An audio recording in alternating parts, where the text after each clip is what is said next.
The doctor who met his destiny once upon a time. The world knew me as one of the most reputable doctors alive. People would wait for as long as 6 months just to have an appointment with me. My name carried weight, my skill commanded respect, and my schedule was always full. One fateful day, I received a special call. A wealthy man needed me urgently for a life-saving operation. The case was critical, and because of his status, a private jet was chartered solely for me to reach him on time. As the plane climbed higher into the clouds, something unexpected happened. One of the engines suddenly caught fire. Panic filled the cockpit, but the pilot stayed calm. He fought hard to control the aircraft, and by the intervention of God, we managed to land safely.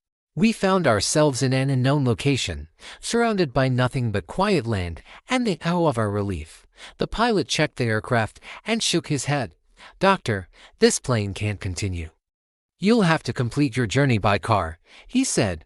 I still had some time before the surgery. So I agreed and arranged for a car to continue the trip. Not long into the journey, the weather suddenly changed. The sky turned dark, thick clouds gathered, and a heavy wind began to blow. It became impossible to move forward. Visibility dropped, and the road disappeared under sheets of rain. Just ahead, through the mist, we spotted a small house in the nearby bush. I told the driver to stop there until the storm passed. We knocked, and an elderly woman opened the door, her face gentle and kind. "Good afternoon, Mama," I greeted. "We're only seeking shelter until the rain stops." She welcomed us in warmly and offered us tea while we waited. As I sat, my eyes fell upon a frail child lying on a mat in the corner. His breathing was weak, and his face pale. "Who is this child?" I asked softly. The woman sighed.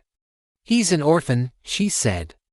"I found him in a trench long ago and have been caring for him since. But he's been sick for months. I've taken him everywhere from one hospital to another, but no one could help.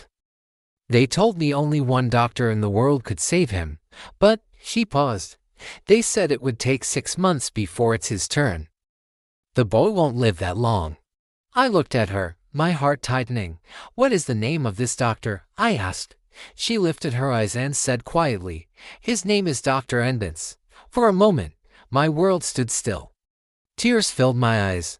I placed my hand on my chest and whispered, "Mama, I am Dr. Andbenz." She gasped in shock, unable to speak. I continued, my voice trembling, "It's not that I ignored your child. The number of patients I attend to is overwhelming, but now I understand your prayers reached heaven. God made my plane engine catch fire so I would land here. The storm that stopped my journey was His way of bringing me to your house, to heal this boy." The old woman dropped to her knees, tears streaming down her face as she began to praise God. "Truly, God works in mysterious ways," she said. At that very moment, the rain stopped.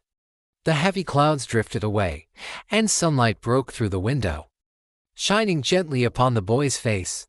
That day, I treated the boy and watched him open his eyes again. Sometimes, God interrupts our plans just to fulfill His. Who says God does not exist?